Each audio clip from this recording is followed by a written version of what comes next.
আসসালামু আলাইকুম। সবাই কেমন আছেন? আশা করি ভালো আছেন। রমজান মাস ইবাদত বন্দেগীর পাশাপাশি গৃহিণীদের সংসারের সকল কাজে ব্যস্ত থাকতে হয়। ইফতারের আয়োজন অনেক দেরিতে শুরু করেছি। এর জন্য যেহেতু অনেক দেরি হয়ে গেছে, আমি তাই প্রথমেই মাংসটাকে ম্যারিনেট করে নিব।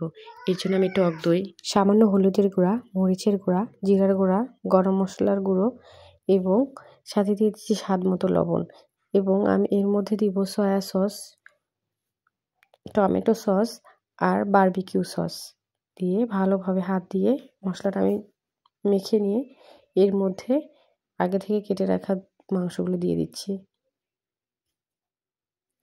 ভালোভাবে মেখে এর মধ্যে আমি একটু তান্দুরি চিকেনে মশলা দিয়ে কিছুক্ষণ ম্যারিনেট করে রাখবো। সাথে দিয়ে দিব সরিষার তেল দিয়ে ভালোভাবে হাত দিয়ে মেখে নিয়ে 3-4 ঘন্টার জন্য রেখে দেব। কিন্তু আমার তো সময় হাতে কম, তাই আমি 1 ঘন্টার মধ্যে এটিকে আমি যেহেতু নান রুটি বানাতে চেয়েছি, তাই আমি এখানে নিয়ে নিচ্ছি পরিমাণ মতো ময়দা। ময়দার সাথে আমি সামান্য লবণ এবং 2 চামচের মতো ইস্ট দিয়ে দিব। তারপর আমি একটু গরম পানির সাথে দুধ মিশিয়ে এটাকে ভালোভাবে একটি ময়ান তৈরি করে নিব। এভাবে নান রুটি তৈরি করলে একদম নান রুটির আসল স্বাদটাই থাকে এবং আমার বাচ্চারা এটি খুবই বেশি পছন্দ করে। আমি ভালোভাবে মেখে নিচ্ছি। এটা দেখেই বুঝে নিতে হবে।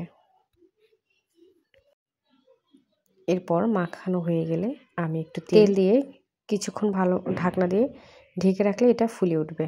এরপর আমি বানিয়ে নিয়েছিলাম শরবত। এখানে আমি রুয়াবজা দিয়ে শরবত বানাবো এবং সাথে দিব তরমুজ। এই শরবতটা আমার বাচ্চারা খুব বেশি পছন্দ করে। তারপর তো সন্ধ্যা প্রায় হয়ে গেল। আসরের নামাজের পর আমি এগুলো ভাজতে চলে গেলাম। এক পাশে আমি মাংসগুলোকে ভেজে নিচ্ছি আর আরেক পাশে রান্না তৈরি করছি নান রুটি। নান রুটিতে আমি একটু সামান্য ঘি দিয়ে দিব।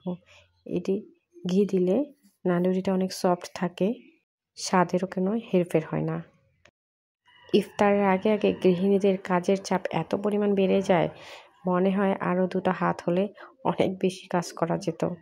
একপাশে এগুলো তৈরি করতে করতেই আমি ফলগুলো কেটে ধুয়ে নিচ্ছি। এতে আমার নান রুটিগুলো বানানো হয়ে গেছে। আমার মেয়েগুলো সুন্দর করে সাজিয়ে নিচ্ছে। এই তো আমার ইফতার রেডি। মাশাআল্লাহ, ইফতারের আগে আগেই তৈরি করতে পেরেছি। আলহামদুলিল্লাহ, আলহামদুলিল্লাহ। এবং ভাজা পোড়া ছাড়াই খুব তৃপ্তি সহকারে ইফতারটা